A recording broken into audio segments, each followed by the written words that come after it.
warahmatullahi wabarakatuh. Bismillah walhamdulillah wassalatu wassalamu ala rasulillah wa ala alihi wa sahbihi wa mawalah. Ahiba'il kiram, usikum jami'a wa nafsi bi taqwallah wa bi ta'ati rasulillahi sallallahu alaihi wasallam. Fa nas'alallah subhanahu wa ta'ala an yahdiyana ila siratikal mustaqim wa yaj'alana minal muttaqin wa yudkhilana jannatahu jannatan na'im, amin ya rabbal alamin. Segala puji kita panjatkan bagi Allah Jalla Jalaluh. Saya bersyukur sekali kepada Allah, sangat berbahagia pada hari ini. Akhirnya saya sekeluarga bisa kembali pulang ke rumah. Alhamdulillahirabbil alamin. Dan saya juga mengucapkan terima kasih secara khusus kepada pengurus Dewan Pimpinan Luar Negeri Front Pembela Islam Saudi Arabia. Beberapa pengurusnya ikut dengan saya pada hari ini. Mereka ikut mengawal dari Mekah, Jeddah sampai ke tempat ini. Di antara yang ikut ada Ustadz Abdul Hakim selaku sekretaris dari FPI Saudi. Kemudian ada juga Ustadz Son Haji, Ustadz Jazuli, Ustadz Ehsan. Kemudian juga ada Habib Abdullah Maulad Dawilah. Ditambah lagi Habib Abu Bakar Mugebel. Jumlah semua kami berangkat dari sana ada 18 orang. Alhamdulillah semua dimudahkan. Kita doakan mereka-mereka yang telah dengan setia menemani kita, membantu kita sehingga semua urusan menjadi lancar. Jazahumullahu khairal jaza. Nah, baiklah ya ikhwan. Yang pertama ingin saya sampaikan di sini, saya sekeluarga selama tinggal di kota suci Makkah tidak ada kesulitan apapun. Jadi kita tidak ada kesulitan, kita tidak ada kesusahan. Walaupun ada pihak lain yang mencoba untuk membuat saya sulit, membuat saya susah. Tapi alhamdulillah tidak pernah berhasil. Wa yamkuruna wa yamkurullah wallahu khairul makirin. Jadi kalau saya malu sekali kalau saya harus katakan, oh di Mekah ini susah, kita diasingkan, kita dijauhkan. Enggak. Di Mekah nikmat, baladan aminan mubarakat. Kita mendapatkan kenikmatan di Mekah luar biasa. Di sini saya banyak kawan, sampai di Mekah saya dapat kawan juga tidak kalah banyaknya. Di sini kita punya jamaah, sampai di Mekah juga kita punya jamaah. Di sini kita punya pengajian, sampai di Mekah juga kita buka pengajian. Di sini kita punya gerakan dakwah, ternyata di Mekah juga kita buka gerakan dakwah. Jadi artinya enggak ada yang kurang. Bahkan sekali lagi kita katakan di Mekah ini tentu punya kelebihan yang luar biasa untuk ibadah 100.000 kali lipat ganjarannya. Sebetulnya kalau ingat 100.000 kali lipat kayaknya nggak mau pulang ya.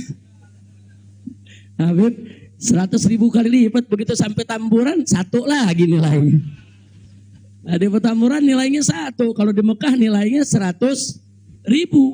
Laulal wajibat dakwiyah, kalau tidak ada kewajiban dakwah di negeri ini, saya tidak akan tinggalkan Mekah. Kita cinta Mekah, Mekah luar biasa, satu negeri yang memang penuh keberkahan. Baladan aminan mubarakat. Jadi sekali lagi, selama kita di Mekah, alhamdulillah. Kalaupun ada sedikit tantangan-tantangan, sedikit kesulitan-kesulitan, tapi semua itu bisa atasi dengan mudah ya ikhwan. Nah baiklah. Kemudian yang perlu saya sampaikan juga ya ikhwan, di tempat ini, kenapa muncul aneka ragam isyaat, yaitu isu-isu, gosip, rumor dan lain sebagainya. Katanya saya mau ditangkap lah, mau dideportasi lah, kemudian juga overstay lah dan seterusnya. Jadi yang ingin saya sampaikan di sini, ya saya memang overstay pada awalnya. Jadi sebulan sebelum visa saya habis, saya waktu itu mendapat pencekalan, tidak boleh pulang. Nah, tapi pencekalan tersebut bukan karena melanggar aturan, bukan. Bukan karena melanggar ketentuan keimigrasian, bukan. Jadi kalau ada mengatakan karena ada pelanggaran, ada pidana, bohong. Saudara, itu hoax, bahkan itu fitnah. Jadi saya dicekal li asbabin amniyah. Itu ditulis dalam surat cekalnya. Li asbabin amniyah, karena alasan keamanan. Nah, biasanya kalau alasannya melanggar di situ ditulis mukhalafatun nizam atau at-takhalluf anin nizam. Nah, itu namanya melanggar aturan. Enggak ada. Di dokumen saya tidak ada kalimat at-takhalluf anin nizam atau mukhalafatun qanun. Enggak ada. Yang ada adalah li asbabin amniyah, untuk alasan keamanan. Nah, tentunya saya tidak diam. Saya terus melakukan lobby dengan pemerintah Saudi, dengan otoritas Saudi. Ini asbabun amniyah yang bagaimana maksudnya. Kemudian kenapa saya tidak bisa keluar dan seterusnya. Ini terjadi pembicaraan yang cukup panjang ya ikhwan. Tapi memang mereka sendiri mengaku. Jadi saya ini di sana diperiksa oleh Badan Intelijen Saudi. Saya diperiksa oleh Dewan Keamanan Saudi, saudara. Nah, belakangan, saudara, kenapa saya diperiksa? Mereka mendapatkan laporan sampah dari negeri ini ya. Jadi mereka bilang ini zubalah. Nahnu nahsul alal maklumat kadzibah. Kita mendapat informasi yang bohong. Bahkan mereka bilang zubalah. Zubalah itu sampah ya kawan. Informasi sampah tentang Anda. Jadi katanya saya ini buronan, melarikan diri. Ada persoalan hukum yang saya hadapi. Saya ini katanya red notice. Kemudian ada lagi yang mengatakan kalau saya ini saudara orang politik yang selalu bikin keributan di mana-mana, nanti bahaya untuk keamanan Saudi. Nah, ini laporan-laporan semacam ini, saya tidak mau menuduh siapa yang melapor, si A atau si B atau si C ya ikhwan. Tapi ini ada. Dan ini bukan laporan dari orang biasa. Kalau laporan dari orang biasa, saudara enggak bakal dihiraukan oleh pemerintah Saudi. Ini tingkat negara. Ini bukan tingkat RT, bukan tingkat RW, ini tingkat negara. Negara Saudi mendapatkan laporan.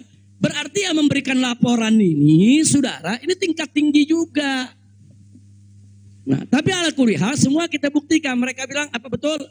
Anda ini punya kasus hukum. Ada 2 kasus hukum. 1 di Jakarta, 1 di Bandung. Saya katakan kepada mereka, saya tidak punya kasus hukum. Mana buktinya? Saya punya SP3. SP3-nya saya terjemahkan ke dalam bahasa Arab.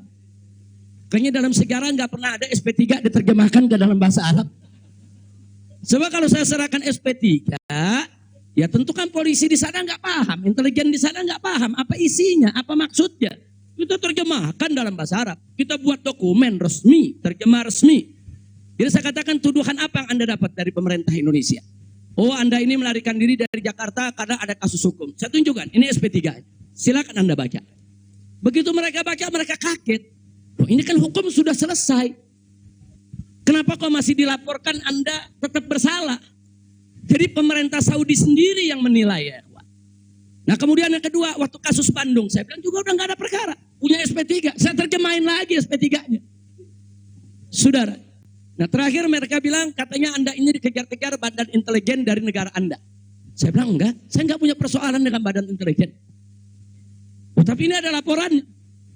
Anda bisa buktikan kalau Anda tidak punya permasalahan dengan badan intelijen Indonesia? Punya. Loh, apa buktinya? Saya punya dokumen. Perjanjian antara saya dengan badan intelijen negara Indonesia. Saya terjemahkan lagi dalam bahasa Arab. Resmi di situ saudara. Dan dokumen ini kan belum saya buka ke masyarakat ya ikhwan. Saya pikir nggak ada perlunya saya buka ya ikhwan. Kecuali kalau darurat saya tunjukkan. Mereka kaget loh. Anda punya perjanjian begini bagus dengan negara. Anda tidak punya masalah. Kok dilaporkan macam-macam? Nah ini yang jadi persoalan ya ikhwan. Ala kulli hal, singkat cerita, kalau saya cerita terlalu panjang. Saudara, akhirnya pemerintah Saudi ini, otoritas yang berwenang di bidang ini, mereka justru akhirnya minta maaf. Mereka bilang, nahnu natawarrat, nahnu ghaltan. Kami salah, kami sudah melewati batas wewenang yang kami punya. Kami minta maaf karena memang ini kesalahan dari informasi yang kami terima. Nah, jadi supaya Anda tahu, akhirnya mereka tidak mengganggu